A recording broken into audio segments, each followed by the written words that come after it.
ხინკალო ხინკლუშ. ისევ შენ ლიმონო, რა გინდა? ჰეი, ხინკალო, გამოიცანი რა? რატომ არასდროს ეხმარები კერძებს? რა? არ ვიცი ლიმონო. იმიტომ ყოველთვის ხინკალად ხარ ჩარჩენილი. ხინკალად! ლიმონო, ეს არ იყო სასაცილო.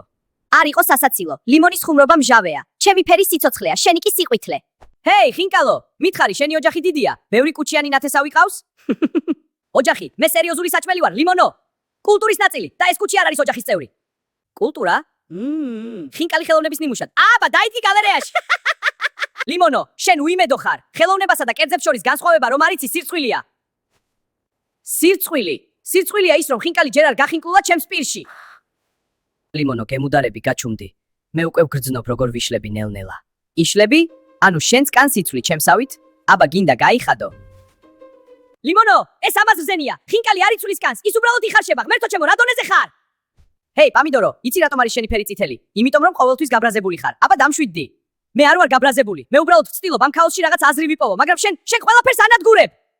ჰეი, ხინკალო, შენ რატომ არასდროს ტირი? იმიტომ რომ სავსე ხარ ხორცის წვენით. ლიმონო, მე მშია და შენი ხუმრობისგან უფრო მეტად მშია. გთხოვ, ერთი წუთით მაინც გაჩერდი. ხინკალო, ჰეი, იცი რა მოდის? შავი, პატარა და ძალიან მწარე ხასიათზეა. რაზე ლაპარაკო, ლიმონო? ლიმონო? პილპილი მოდის, ხინკალო. აი იქით გაიხედე საფქვავი და გადმოხტობა საპირებს. რა? პილპილი? ოღონდ ეგ არა, ჩემს ნაცცომს ეგენი ვერ შეეხონ. უნდა გავიქცე. ჰეი, ხინკალო, მოიცადე. სად გარბი ხარ ამ გრძელი ცომის ფეხებით ოლიმპიადაზე ხომ არ მიგეჭკარება? გაჩერდი, ხინკალო. დახლის ბოლოა. დაიშლები. ვერ დამეწევით, მე მთის შვილი ვარ. ხინკალო, კედელმა ვერ დაგთმობ ცომის ფეხებაო. არა, ნუ მაწურო.